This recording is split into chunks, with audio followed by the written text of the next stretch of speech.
I'm afraid it got stuck partway through, but we managed to finish it off. Hey, Baz, welcome. Hey, John. Thanks for letting me in. You're welcome. Well, you know, guys, we do this every month, and it seems that the last few months, more often than not, we've had somebody to say goodbye to, and now I guess it really shouldn't be much of a surprise because I think this is going to be a wave that's going to wash over us in the next little while. This month we've got 3. So I know some of you got a few things you want to say.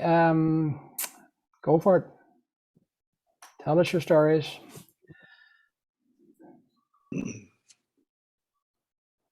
John. Okay, John, let's get you going here. There you go. Hi, guys. I want to say a few things about Pete Murray. Pete and I go way back, specifically from 1958 to 1962. Air Force brats and RCF stations in Trenton in 58 and Saskatoon 59 to 62. My dad was Wing Commander Don Lader, was the commanding officer of the Central Flying School, also known as CFS, and Squadron Leader Russ Murray, Pete's dad, was his number 2. CFS was the oversight and flying standards unit for all flying training in the RCAF. CFS was based in Trenton in 58, moved to Saskatoon 59 to 62, and the base was closed. And I think it went to Winnipeg after that, and some element of it still remains there. As kids, Peter and I spent a long time together, sleepovers, pillow fights, playing softball, camping out, etc. Pete was a very caring guy. At one point, protecting a younger kid when the older ones were picking on him. On the other hand, he was an aggressive sportsman, which we all know from later life. We built model airplanes over the years. And when we decided we were too old for them, and also facing a move from both our dads being posted, we arranged them around the floor in my father's basement and proceeded to blast them to pieces with our BB guns. We joked about that for years. It was during these years that my mother, Marge, and Pete's mom, Peggy, became best buddies. Being senior officers' wives, they took control of everything on the base to do with family assistance, church, care of the units, wives, etc. One could hear these 2 high-energy women laughing a block away. They remained in touch for all the intervening years. So that brings me to the meeting of Peggy and Marge in September 2013. Peggy was in a care home in London where Peter lived, and Marge in Hamilton where I lived. Pete and I arranged for them to meet in Hamilton at Shalom Village, which was a multi-level care institution.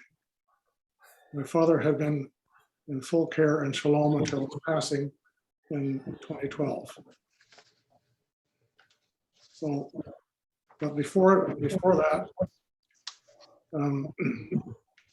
the picture showing now is a picture of Peter in August of 2013. He came to my home for a quick visit, and then a bucket list trip to the Warplane Heritage Museum in Mount Hope, where Chuck and I are life members. It was during this visit we planned our mom's get-together in the next month. Now for the pictures of Peggy, Marge, and Peter. We have a great shot of Peter and smiles with his mom, Peggy. And the second shot there is Peggy and Peter and my mom, Marge, being escorted to the restaurant. Pete and I were taking photos. And then this is where they actually met. You can see their first greeting there. The staff was cheering. Pete and I were taking pictures. And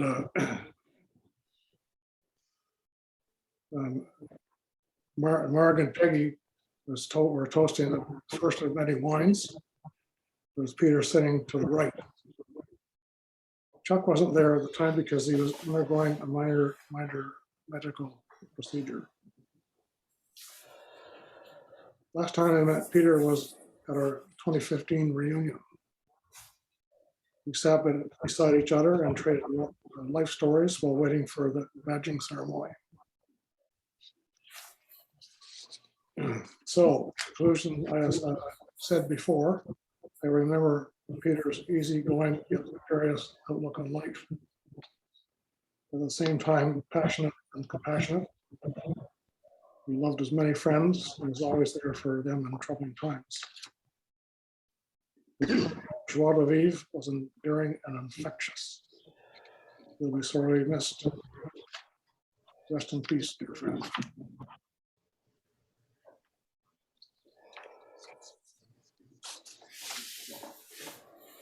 Thank you, John. Thank you, John.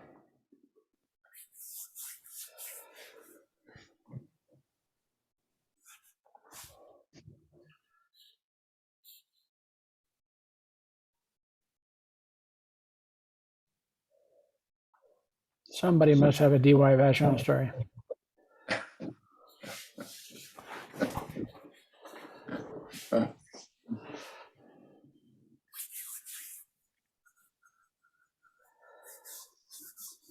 Doug Mercide, are you here? I think you wanted to. I'm here. Okay. Oh, there you are. Yeah. I'd like You to say, wanted to say a few words, didn't you, about Peter? yeah. Thank you. Well, I didn't realize it until I met Peter a few years ago that it didn't register with me that after graduation, he was, if you will, released and allowed to get his degree and move on to Civvy Street to do a whole bunch of stuff. It wasn't until I met him back in 2015 when I realized all of what had gone on there. I was on the ice with Peter when he lost his eye. We played in the same line together. And I don't know whether it was me who poke checked the guy or it was Peter. Peter was much taller than me, so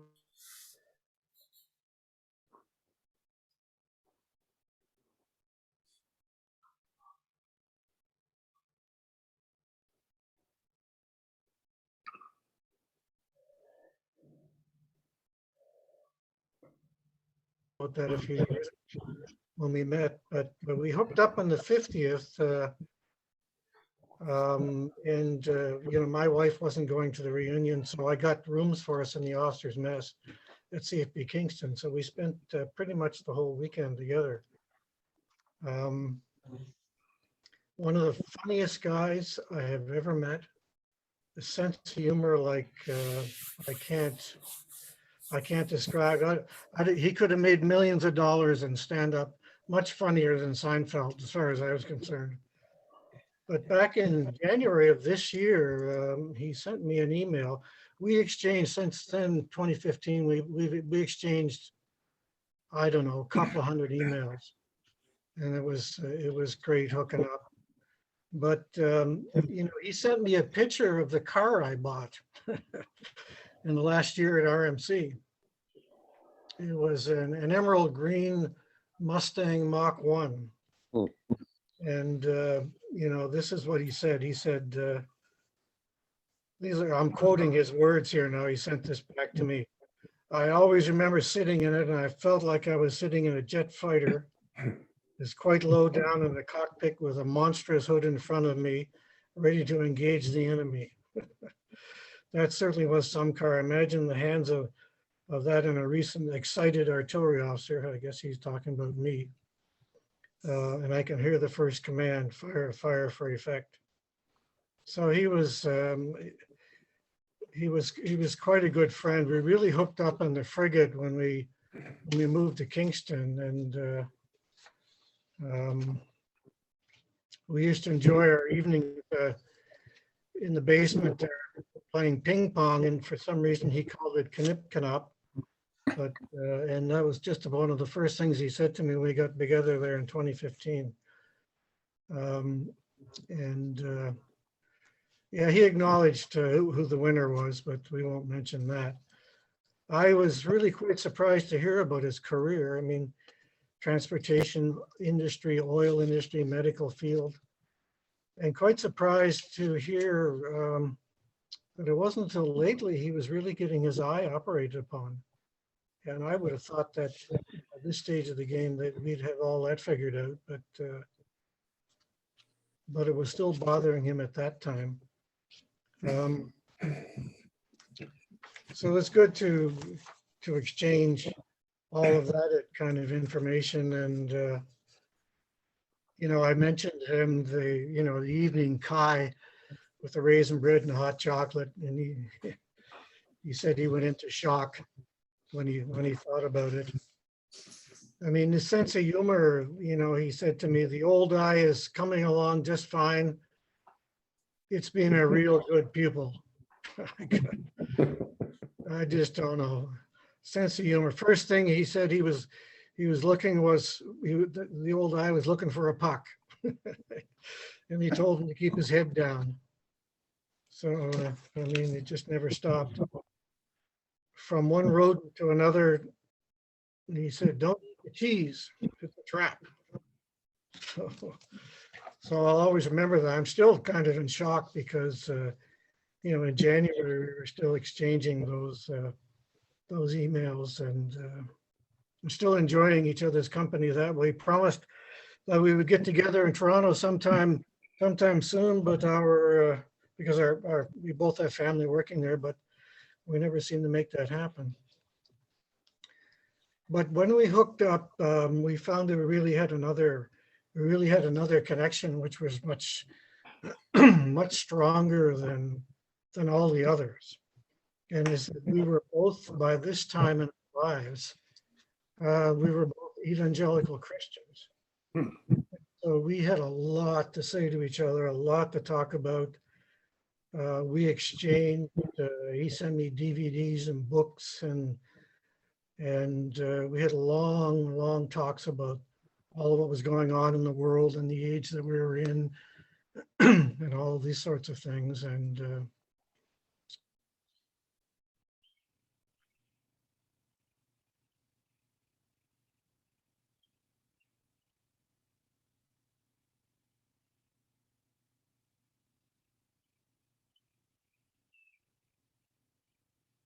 he was a Christian, but I guess everybody's not a Christian. So it was quite a surprise for him and I. We really bonded, and it was something we just couldn't keep us apart, and we kept that going for the next number of years after the reunion there, the 50th.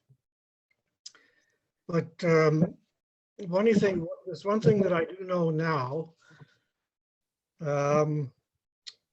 is that and this may, I hope this doesn't shock too many people, but the Lord would have given him a choice. He would have said to him, do you want to stay or do you want to go back? And he chose to stay. Many people will miss him. We will miss him, particularly his family, imagine his grandkids. But he made that choice. And for him, it was the perfect choice. Certainly his vision right now is perfect. He's sitting right now in what we would call the cloud of witnesses, cheering us on. Because we're going through a very evil season right now. This last couple of years has been a very wicked season on earth. but we're coming out of it this year, 2022, and he'll be cheering us on. And many of you may not want to believe what is finally exposed about what's gone on. But he's there cheering us on, and I cherish the memories. So Peter, my brother, we have the victory. Amen.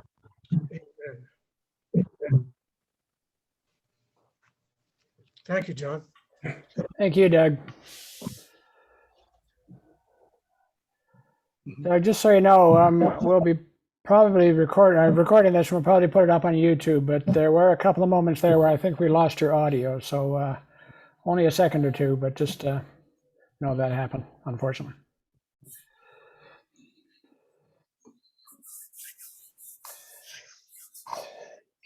Ken Penny's in the house, just arrived.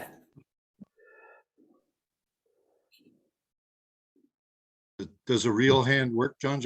Yeah, it does, Bill. I gotta find you though. Hang on. That's the problem. Where the heck are you? Lost as usual. Talk again for me. There you go. There you go, buddy. I don't have anything as I think relevant as Dougie had to say or John had to say. We've lost Wild Bill and Ronnie Maxwell over the last couple of months, and I know Hoper's here. There was a bunch of us in 4 Squadron who were pretty close. Jimmy Twig and I lived 2 doors down from Wild Bill and Ronnie Maxwell. And the other 2 recruits in our flight, a fellow named Mark LeChasseur and Rick Russell. And Wild Bill was not given to expressing an awful lot of unphilosophical stuff, but I know he was a little bit apprehensive before we went to the obstacle race as recruits. And Brian, you'll remember there was really a couple of, I hate to say non-athletic, but we knew we'd have a little bit of a problem with Brian Scoville and Wild Bill, but we didn't. Everybody made it through, and I think I can't remember whether we were first or last, but everybody made it through, and we didn't lose anybody. The guy that was most pleased about finishing the obstacle race a day or so after was Wild Bill. He I won't say leaned on the rest of us, but he made his thanks known for helping him through the porridge pit and up the sliding slope. Anyway, Wild Bill is famous within the recruits, certainly down at our end of the hall, Brian, for calling our flight leader. You might remember him, certainly Les Bennett does, a fellow named John Maxwell. And he was a stern SOB. And I think it took Wild Bill maybe 3 days. He started calling him, when he referred to him, was M. You realize that this was kind of in the James Bond era when M was the guru, head of MI6, whatever you want to call him. Anyway, Bill used to make up a few stories about how we had M. And so Wild Bill is responsible for naming our flight leader. I'll jump ahead a couple of years. After we graduated, Ian Jackson and Wild Bill and I volunteered for submarines. And we all went to England on the basic submarine course in January of '71. And we finished the basic submarine course and then came back, fetched our wives, or in my case, in Ian's case, got married, and all went back to England. I think while Bill was on Narwhal, Ian was on Sea Lion and I was on Opportune. And no way did our schedules anywhere mate such that more than one of us or more than two of us were in harbor at any one time. So we didn't have any big reunions except one, and that was up in Ian and Wendy's house in Fareham. And I don't by any means want to get into the technical differences between the submarines, but Sea Lion and Narwhal were Porpoise class, and they were kind of the 1961 models, and I was in a 1968 model. So we got to compare some notes. We got to party once, and while Bill distinguished himself because he had mastered the forward planes and the after planes on Narwhal. In the Opportune, they were all one and the same. So we enjoyed our time in England and came back, and I guess Ian went to Ottawa. I went to the Toronto area. And while Bill, I think, joined the Coast Guard. And unfortunately, we've not been able to get together. I've been able to see Ian and Wendy a couple of times, but we miss seeing Wild Bill. And we will miss seeing him and Maxwell because they were like the odd couple. And great fun and great friends. We'll miss them both. Done, Johnny John. Thanks, Billy. Claude, no, do you want to say something? Yes. Hey, Claude. Am I on? Yes, good, thank you. Hello, everyone. It's good to see all of you. I just want to say a few words about DY. I'm sure my colleagues from CMR will probably jump in and help me out here. But a few, I guess, humorous things that I recall about DY. Had a very, was quite the character. And certainly it was a hit when he joined our class at CMR. I came from the BTB, and I believe his Tachereau was the birthplace. A very humble beginning. And we had a number of characters. He was one of them, and Boulian was another individual, sort of from I believe, a lumberjack type of thing. It's seldom that French Canadian refer as by two letters, DY, but certainly he was certainly earned that designation. Just a couple of things that comes to mind talking about DY is that one of the things that happened as our senior year at CMR, he's a bit of a fashion model, and it was not unusual to see him traipsing around the hallway in his miniskirt. So really going back to 68 timeframes, miniskirts were very much in vogue, and so was DY. The other thing that happened, I think he got jaundice, and I can't remember whether it's the senior year or the year before, and he earned the nickname of Mayo, which I'm in Mayo. So that didn't last very long, but certainly it was the source of good jokes at that time.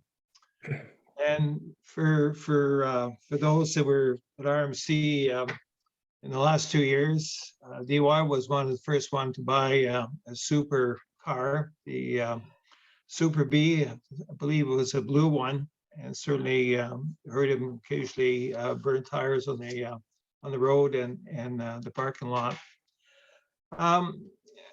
So those are the things that kind of come back and make me smile about the DY. I got the pleasure of serving with them back in the late 80s at Bagotville. He was BTSO, and so we got to work pretty closely together. As much as he was a character at or well one at the college, he certainly it changed very much. He was very professional, very serious, really a hard worker, and very professional in all the things he did. Very reserved, and certainly you didn't see him at the bar as much as we saw him at the college. So I just want to sort of perhaps share those memories. DY was a good friend, and certainly will be missed, and was certainly surprised but to hear about his passing this past week. So DY, rest in peace, and we'll be joining you in sometime in the future. Thank you very much, Ani, for the opportunity. Thanks, Lord.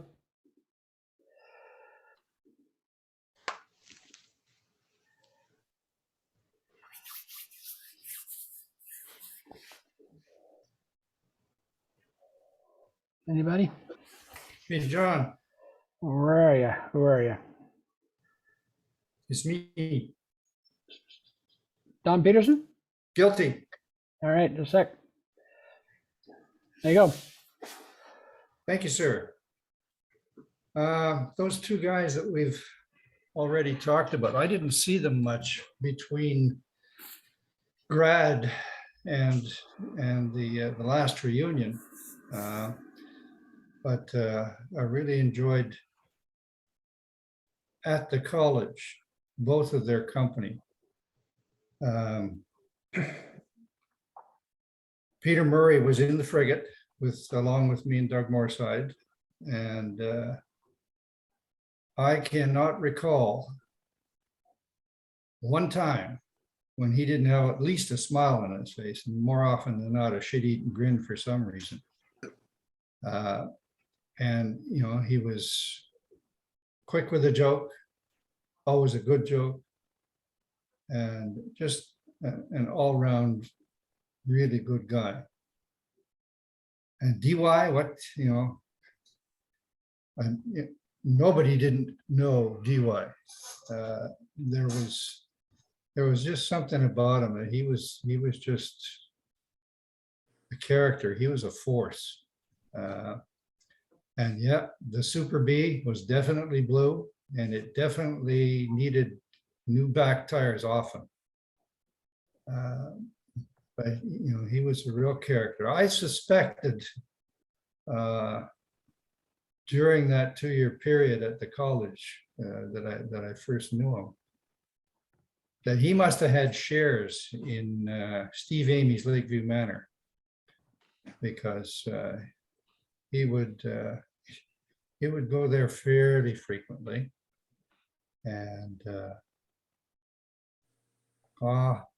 often after payday, and he was a jokester, and he brought a ray of light into every group that he joined up with, in conversation periods. And Wild Bill, what can I say? I mean, he was just a super guy, more quiet than those other two, but he was a good guy, and I don't think there was anybody who didn't consider him a friend in our classes. So these hurt. I mean, every one of them has hurt so far, but I really enjoyed their company. And be well, you three. Thanks, Don. Welcome, Mike Newsom. Sorry I'm late. No, no problem. Oh, man. As inappropriate as ever. Oh, boy. Yeah, I found a new button on the screen. Now I can't remember how to get rid of it.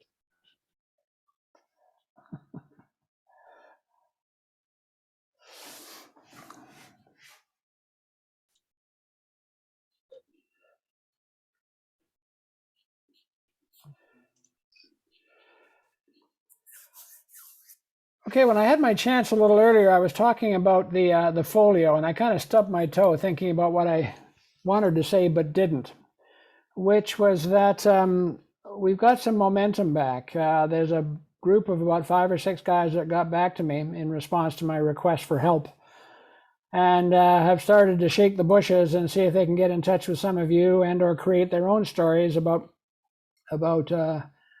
the fellows who are already in that folio.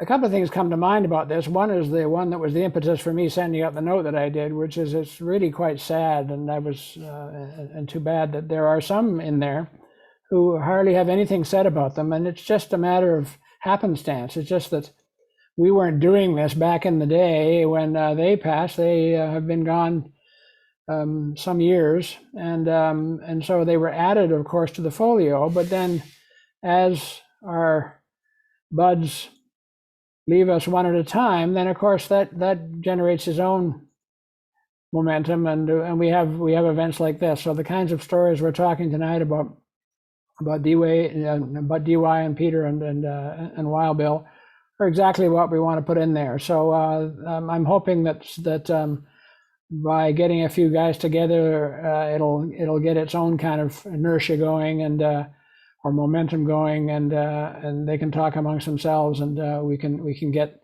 the blanks filled up. And there's no reason not to keep adding. I mean, if somebody's there and you remember a story, please take the time to go and have a look at it and say, "Oh, I remember this," and just write a few notes, because it's up to 109 pages now, so there's some good reading there. If you haven't visited it in the last little while, do so, because there's something been added every week. And of course, the other side of that story, the other bookend, of course, is that we who have the stories won't always be here to tell the stories. So it's kind of a window that's closing. So keep that in mind. Take the time, talk to each other. You know, when you're on the telephone or a Zoom call with each other, have that in the back of your mind. And if you can come up with something, then add it. I'm happy to assist in doing that. And probably the easiest way to get something put in there is just to send me an email, and I'll copy and paste what's needed. And anyway, that's my public service announcement for the evening.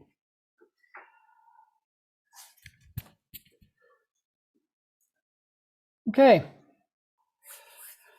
Well, thanks everybody. Billy Simmons, yo, raising your actual hand instead of your virtual one. I don't know about Yeah, this virtual stuff. Not Johnny many of you John? seem to. Yes, sir. I just wanted to say thank you. It is so valuable for me to be able to, look at Jeff Holt's ugly mug, or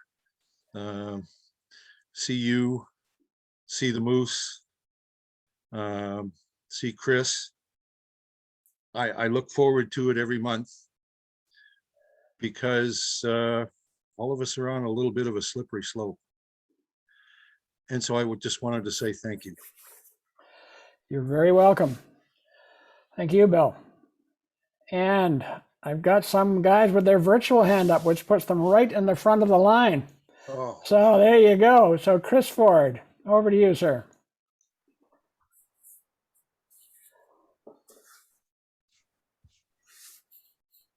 I just want to talk for a moment about Pete Murray and back in the day, and the bad roads. And my memory is a bit foggy, but I know Peter Murray was a drum major for a period of time. And Ray Riddell, your memories may be more accurate than mine. But Peter was out there in front of the band. And I never did find out when he can actually play any instrument. But he sure was, he sure was good at swinging the big stick. And I will fondly remember him for that. Ray, maybe your memory is better than about those days. Thank you, It's Chris. not clear, Chris, but I do recall Peter throwing that stick and watching it magnificently glittering in the sun or in the raindrops. Yeah. Jeff Holt, I think you're next, sir. Thanks. First, in my background pic, if I lean over, you can see Donnie Peterson there, who got thrown in the water by the recruits back in, I guess it was fall of '69, right, Don? So I wanted to, you look younger then, but it's great to see you along with everybody else. And I had a picture behind me of Doug Moorhead's Mustang. So that takes me back as well, Doug. I got it outside the front of the frigate back in spring of 70. So, but the key thing I wanted to add on, I've written a little bit of a spiel on Wild Bill and kind of given my thoughts there, but I did want to add something I didn't put in there. And it's that while we were finishing up our spring term, or I guess our last term at Civ Eng in 1970, Wild Bill set what we thought was a record of being off campus with his future wife for 30 days in a row, or should I say 30 evenings and nights in a row. So he was a class act. There's no doubt about it. And we appreciated that. Was kind of a morale booster. People might have tried to get near that record, but 30 days in a row, we think was Olympic standard. So I just wanted to throw that one out there. I didn't write that in our memory thing, but that's worth noting. One for the folio. Ray Riddell.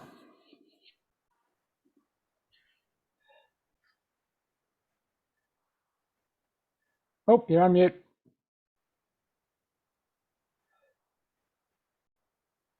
Still on mute.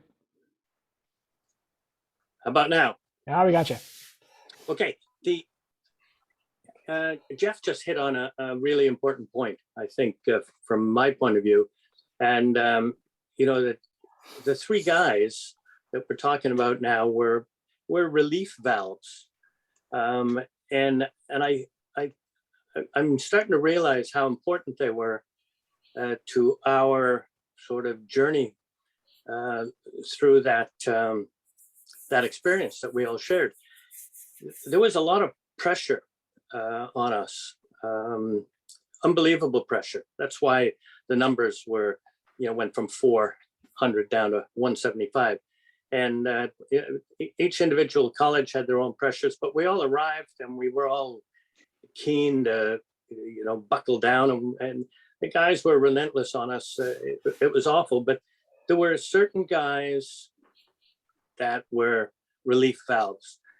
DY was one. Every time I was around DY, I had no pressure. It was just, it was fun times. Spent a lot of times with him in the manor, and he was a godsend, really. Pete Murray, same way. Pete Murray at Royal Roads, the pressure was unbelievable. It was a small group, vicious seniors on us.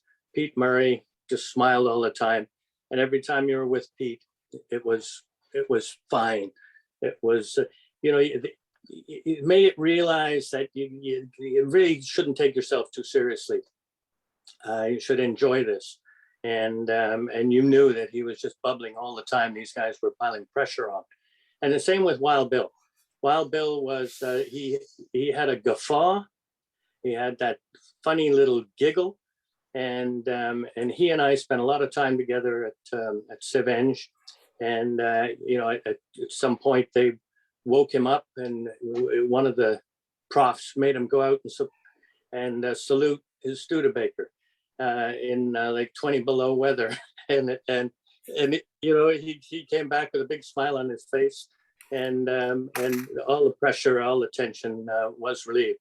But you know, I don't think a lot of people realize how funny Bill Clark was. Everybody knew how funny DY was, and Pete Murray.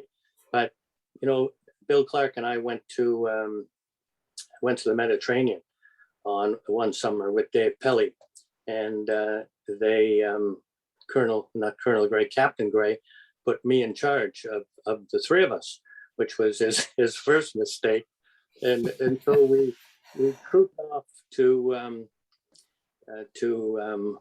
Lahr, and I'd never been abroad before. So I was in charge and bossing them around and making sure they got on the plane, and then we checked in. I made sure that they were all set and everything. And I said, okay, guys, I haven't been abroad, but I know that there's like beer houses downtown. And so I know jet lag. I've read about jet lag. So we're all gonna go to bed right now, and we'll wake up in 4 hours, which will be about 8 o'clock. And then we'll go downtown and we'll get pissed, because tomorrow morning we have a staff car coming at 7, and we'll be taken to Frankfurt, and we'll be flown to Amsterdam or Athens. So I said, so yeah, everybody with that? And they all went, yeah. So we all went to bed, and Wild Bill woke me up, and he shook me and said, Ray, that jet lag really killed you, man. You slept right through the night. It's like 5 to 7 in the morning. And I said, shit, so the staff car's coming in 5 minutes. And he said, I know, and we're packed. And he and Pelly were packing. And I said, Jesus Christ, man.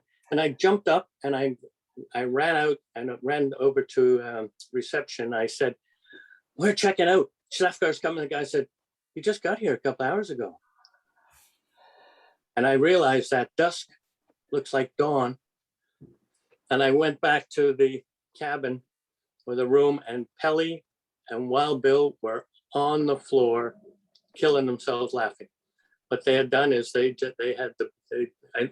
right then all the pressure went off, and we all went off to Amsterdam or Athens, and Bill was assigned to the petty officers mess on this ship, and he disappeared for 5 or 6 days. The guy in charge, the American in charge, said, what happened to your buddy, Bill Clark? I said, I have no idea. Anyway, I went down and found him. He was just sleeping and eating and enjoying the darkness down there in the mess. But pressure relief, just all around, 3 of them good guys. Nowitzki, same way. Bob Ross, all those guys, Lorne McCartney, relief valves. And made life so much easier at the college for me and for all of us. So I really appreciate what they've done for me. I'm certainly going to miss them. I've been in touch with them over the years, and they make me laugh. The emails are, as Doug says, they're hilarious. And Wild Bill, same way. So thank you guys. I'm going to miss you. Thanks, Ray. Doug Foreman. You're on mute, Doug.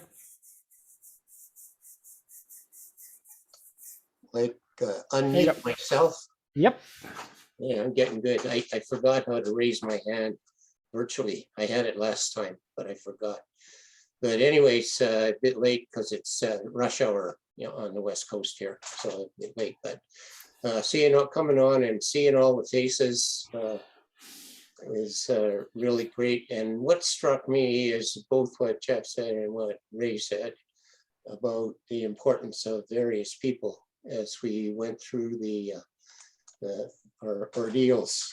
And I don't know, I don't know how many of us still have stress dreams from time to time when you don't have enough to drink, I guess, or something like that. But pretty much everyone is related to some kind of shortcoming at Rhodes and RMC.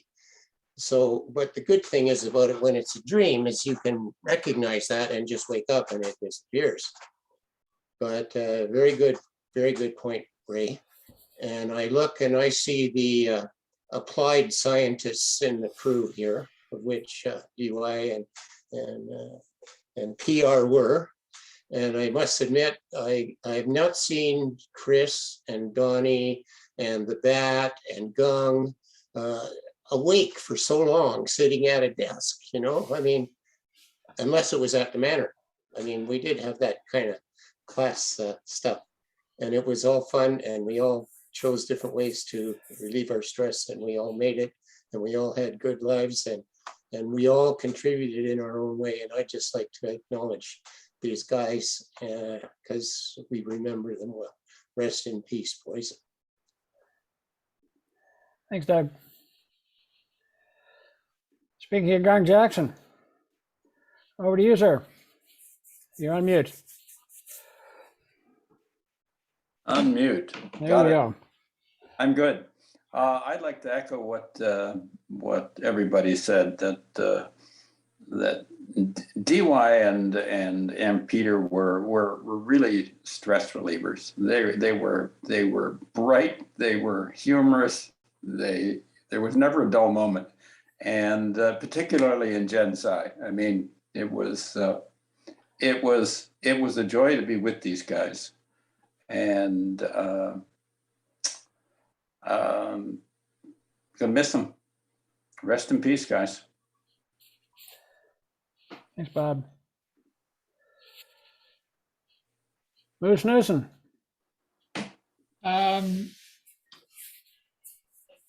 I had a fond memory of Wild Bill. He and I, in recruit boxing, we were he was and I was his first competitor, and I think my boxing skills ranked down there with Bill's.